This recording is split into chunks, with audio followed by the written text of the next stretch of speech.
नमस्कार दोस्तों, मेरा नाम बीके अश्वनी है और आप देख रहे हैं आध्यात्मिक प्रयोगशाला। सर्वप्रथम तो क्योंकि आज दिवाली, आप सभी भाई बहनों को दिवाली की बहुत बहुत हार्दिक शुभकामनाएं। ईश्वर करे कि आपके जीवन में सुख, समृद्धि और सुख शांति बनी रहे, उसकी कृपा आप पर बरकरार रहे। लेकिन यही मैं कोट करना चाहूँगा कि कृपा शब्द आप अपने आप से देखिए। कृपा अर्थात कर और पा, यानी कि जैसे धन कमाया जाता है, तन सेहत कमाई जाती है, ऐसे ही मन भी कमाया जाता है। उसकी कृपा के लिए भी कमाई करनी पड़ती है। इसी तरह हमने शुरू किया ये प्रोग्राम आध्यात्मिक प्रयोगशाला। सबसे पहले तो बहुत ब्रीफ में मैं अपना इंट्रोडक्शन दूंगा। मेरा नाम बीके अश्वनी है और बाय प्रोफेशन में ड्रामेटिक्स एज एन सब्जेक्ट पढ़ाता हूँ। आज से कोई 23-24 साल पहले मैंने इसकी शुरुआत की थी। As an actor, theatre actor शुरुआत की थी। लेकिन फिर जीवन में एक घटना घटी और मुझे ऑन स्टेज से ऑफ स्टेज आना पड़ा, शरीर की एक व्याधि की वजह से। और फिर कैसे स्पिरिचुअलिटी में मैं आया, अपने जीवन में भटकते भटकते जब बहुत थक चुका था, खाना बदोश की ज़िंदगी बिताते हुए, तो उसे लगा यार now it's time to get settle down. तो उसने क्या करा, उसने कहा कि घर बनाए। और जहाँ उसकी ज़मीन थी, जहाँ उसे घर बनाना था, उस एरिया में म्यूनसिपैलिटी का पानी बहुत कम आता था। तो उसने सोचा यार यहाँ बोरिंग करके अपने पानी का इंतजाम खुद कर लिया जाए। तो उसने क्या करा, ज़मीन खोदी, खोदना शुरू किया। तो थोड़ा ही खोदा तो उसमें से सोना निकला, हीरे, माणिक, मोती, बहुत कुछ निकला। और बैठ करके जब इसका तो एक ही मोती 21 पीढ़ियों के लिए बहुत है, तो सोचा अपने दोस्तों, यार और रिश्तेदारों को दे दीजिए।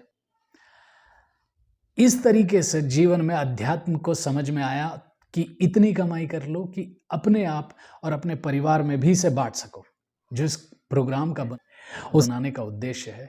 जब मैं इसके ऊपर कुछ रिसर्च कर रहा था तो मैंने देखा कि यार पूरी दुनिया में, चलो हिंदू मुसलमान में तो आपस में चलो जो है सो है, हिंदू हिंदू आपस में, मुस्लिम में भी कहीं शिया है, सुन्नी है, कहीं बरेलवी है, कहीं कोई है, अलग अलग फिरके आपस में लड़ रहे हैं।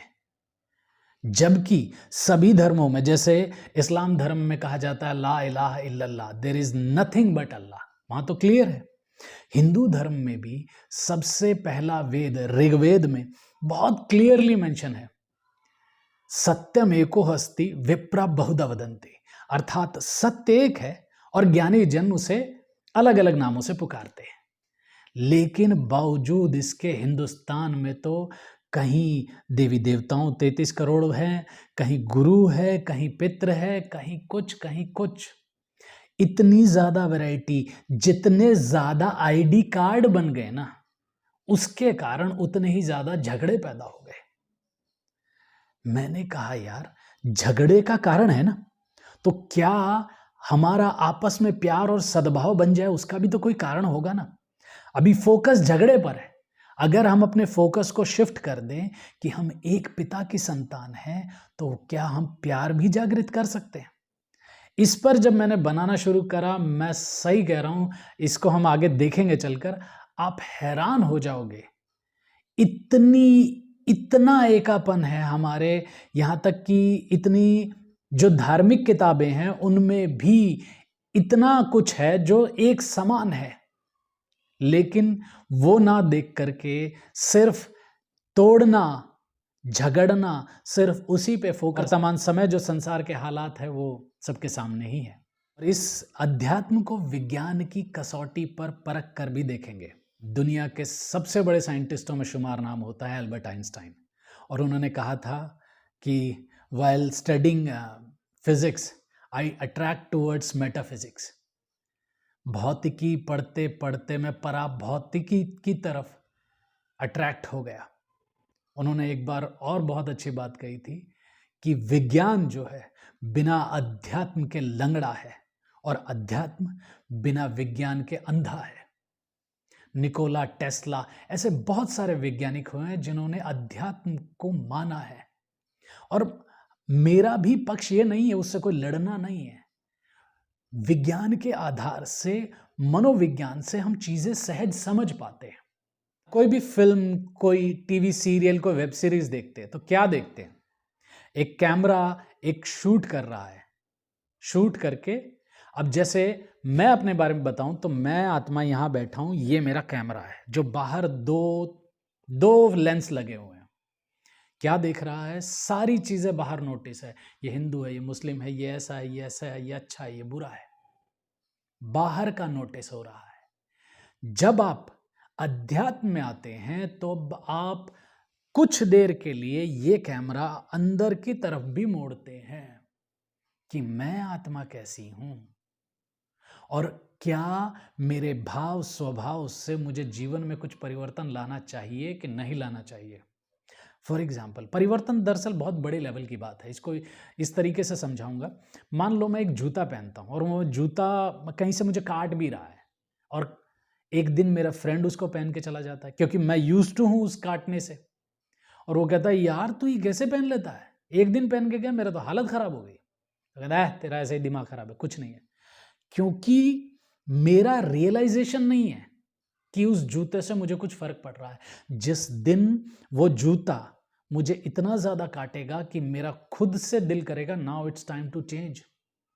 सोचिए, परिवर्तन के लिए एक जूते जैसी चीज में, मैं ये नहीं कहता कि लोग इसी वजह से करेंगे, आजकल तो फैशन की भी बात है, लेकिन परिवर्तन तभी जब महसूसता की शक्ति से मैं ये महसूस करता हूं यार कि ये मेरे लिए ठीक नहीं है, तभी परिवर्तन हो सकता है। अन्यथा बोलना, लेक्चर सुनना वो अच्छी बात है, सुनती भी है दुनिया, लेकिन ओके, लगता ही नहीं कि मेरे जीवन में मुझे कोई परिवर्तन कर लेना चाहिए।